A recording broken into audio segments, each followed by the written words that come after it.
Hello hello everyone.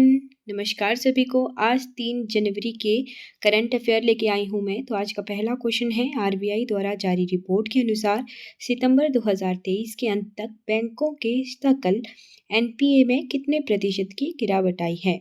According to report released by RBI, how much percent has the gross NPA of banks decline by the end of September 2023। तो ये 3.2% यानी 3.2% की गिरावट आई है।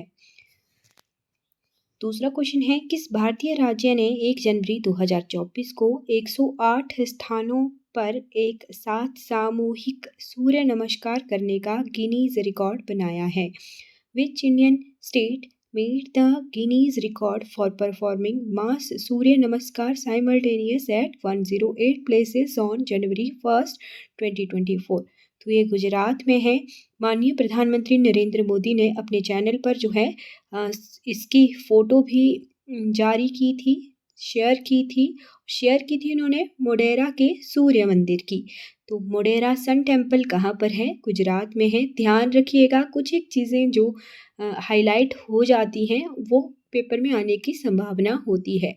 तो मोढेरा का सूर्य मंदिर कहाँ पर है? गुजरात में है। 108 स्थानों पर सामूहिक सूर्य नमस्कार का ये गिनीज रिकॉर्ड बना है। तीसरा क्वेश्चन है, भारत सरकार ने हाल ही में किसकी अध्यक्षता में 16वें वित्त आयोग का गठन किया है? Under whose chairmanship has the government of India recently constituted the 16th finance commission. तो ये हैं अरविंद पनगड़िया। यहाँ से 2 क्वेश्चन क्लियर हो रहे हैं कि कौन सा फाइनेंस कमीशन अब शुरू हो गया है। तो 16वां वित्त आयोग यानी 16th फाइनेंस कमीशन शुरू हो गया है। और कौन अध्यक्ष बने हैं, चेयरमैन बने हैं अरविंद पनगड़िया। चौथा क्वेश्चन है, राज्यों द्वारा पूंजीगत व्यय को समय पर प्रोत्साहन देने के लिए केंद्र सरकार द्वारा प्रदत्त पूंजीगत निवेश के लिए राज्यों को विशेष सहायता योजना में सर्वाधिक हिस्सा विगत 4 वर्षों में किस राज्य को मिला है? Which state got the maximum share in the last 4 years in the Special Assistance to States for Capital Investment scheme provided by the center to provide timely encouragement to capital expenditure by the state? तो ये उत्तर प्रदेश को प्रोत्साहन मिला है सबसे ज़्यादा पूंजीगत निवेश के लिए राज्यों को विशेष सहायता का। पांचवा क्वेश्चन है, हाल ही में किसने औपचारिक रूप से यूरो को अपनी मुद्रा के रूप में अपना लिया है, जिससे यह यूरोपीय संघ का 20वां सदस्य बन गया है? Recently who has formally adopted the euro as its currency making its 20th member state of the European Union. तो क्रोएशिया ये देश है। इससे क्या क्लियर हो रहा है कि यूरोपियन यूनियन में 20 देश जुड़ चुके हैं। साथ में यूरोपीय संघ में यानी यूरोपियन यूनियन में जो देश हैं उनकी करेंसी क्या है? यूरो है।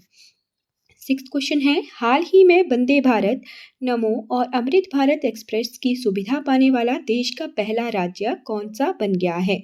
Which state has recently become the first state in the country to get the facility of Vande Bharat, Namo and Amrit Bharat express? तो ये उत्तर प्रदेश बन गया है। आपको अयोध्या जंक्शन का नाम बदलकर क्या रखा गया है? तो आपने कमेंट सेक्शन में बताना है कि अयोध्या जंक्शन का नाम बदलकर क्या रखा गया है, कमेंट ज़रूर कीजिएगा। 7वां क्वेश्चन है, हाल ही में कहाँ केंद्रीय विज्ञान और प्रौद्योगिकी मंत्री डॉक्टर जितेंद्र सिंह ने कहाँ राष्ट्रीय अनुसंधान विकास निगम एनआरडीसी में इंक्यूबेशन सेंटर का उद्घाटन किया है?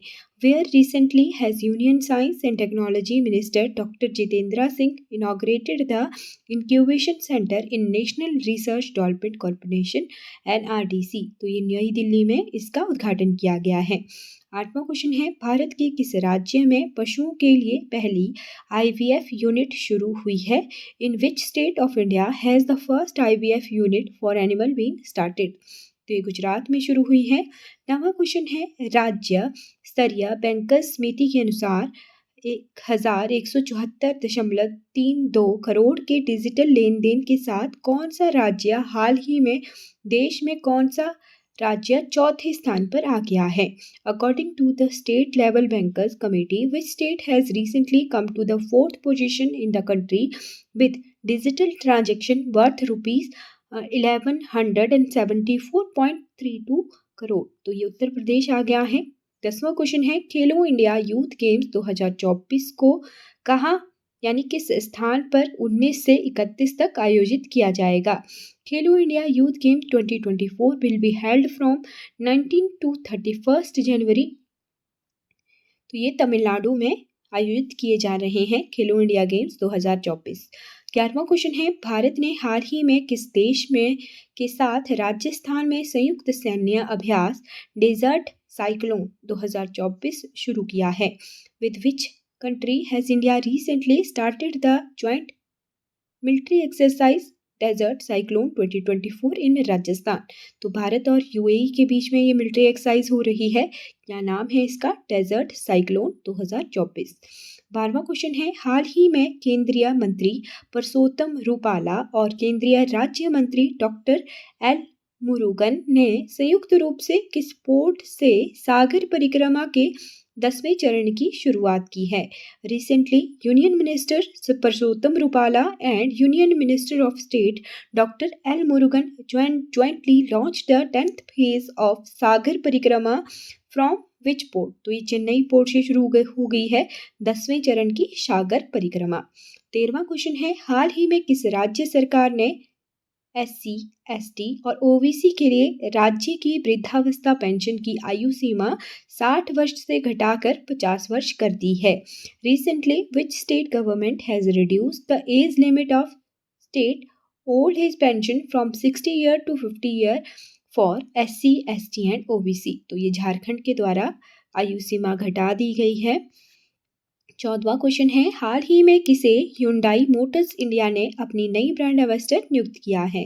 Who has recently been appointed by Hyundai Motors India as its new brand ambassador? तो दीपिका पादुकोण को बनाया गया है ब्रांड एम्बेसडर Hyundai Motors का।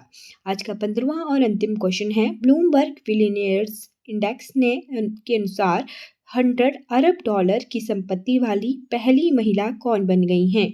According to the Bloomberg Billionaires Index, who has become the first woman with a net worth of $100 billion? तो ये हैं François बेटनकॉट moist. चलिए, आज के 15 क्वेश्चन हमारे कंप्लीट हो गए हैं। आई होप आपको ये वीडियो सीरीज अच्छी लग रही होगी। अगर आप इस वीडियो को देखते देखते यहाँ तक पहुँच गए हो तो मेरे चैनल को सब्सक्राइब ज़रूर कीजिएगा। आशा करती हूँ आपका दिन शुभ हो। धन्यवाद।